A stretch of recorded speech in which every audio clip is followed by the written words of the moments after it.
Today in Luther's Kitchen, I'm making Hasselback potatoes. The name Hasselback came from a restaurant in Sweden where these potatoes originated in the 1950s, and they are super cool to make and to look at, and they're not very complicated. The hardest part is cutting them, and what you want to do is basically make an accordion with the potato, so you don't want to cut all the way through. You're not slicing it all the way through. That's why I'm using either chopsticks, or in this case, you can see I've got some wooden spoons that are helping to block the knife from going all the way to the bottom of the cutting board, which would then slice the potato. So look at all those gorgeous even slices. They're about 1/8 of an inch thick, but you can see it's all still attached to the potato. So I did 3, and I have learned from experience that these take forever to bake in an oven, and I don't want to waste the gas. So I'm actually going to cheat, and I'm going to cook them mostly in the microwave. So I have a microwave safe bowl, about 1/4 cup of water, and I'm wrapping them super tight to create steam. Now the microwave at Luther is pretty potent, so these are going to be pretty much cooked in 6 minutes. Look at my favorite kitchen hack. I always have a jar of minced garlic in my fridge at all times. And the reason is, first of all, it lasts for over a week. Second, I cut the garlic once, my hands get all smelly for a day, but then I don't have to cut garlic for the rest of the week. So once I open one of those packages of peeled garlic, I chop them all at the same time, and then I let them soak in a small jar covered with oil, where again, like I said, they will stay fresh for at least 7 days. And this way, anytime I need garlic during the week, I just spoon some garlic out of the jar. It's awesome. So I'm only going to use a little of that garlic, and the rest I'm going to add to my garlic in the jar. Good stuff. Now I'm going to cut additional aromatics. Some of these are going to go on the top, like flat leaf parsley.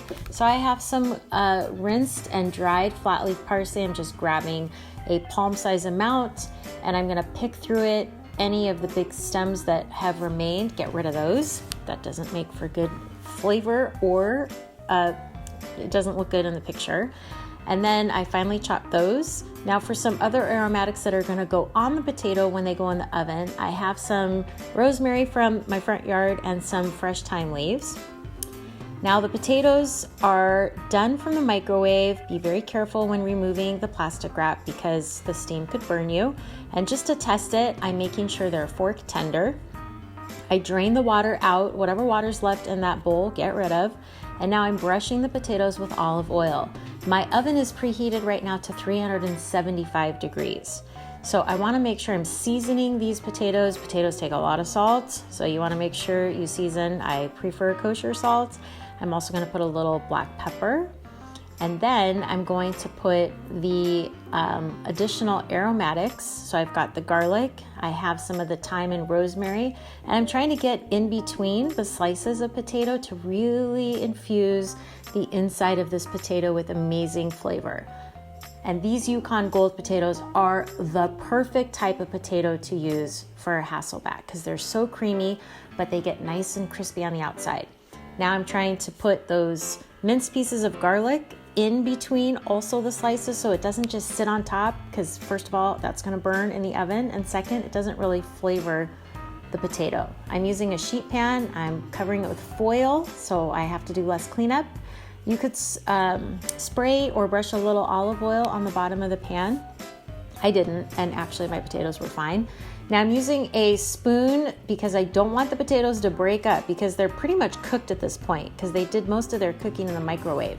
So the oven is now to just crisp them. And I'm gonna actually use a wooden skewer. I happen to have a bunch of these sitting in the kitchen, and I found that these helped keep the potatoes together because when I baked them without the skewers, they separated a little bit. But you don't need to have the skewers. And then any kind of oil or salt mixture that's left over, I'm brushing all that goodness. These were in the oven for about 15 minutes at 375 degrees. And when they came out, I put a little fresh parsley on with a little grated Parmesan cheese, and they were amazing. For this recipe and more, visit myclasscancook.com.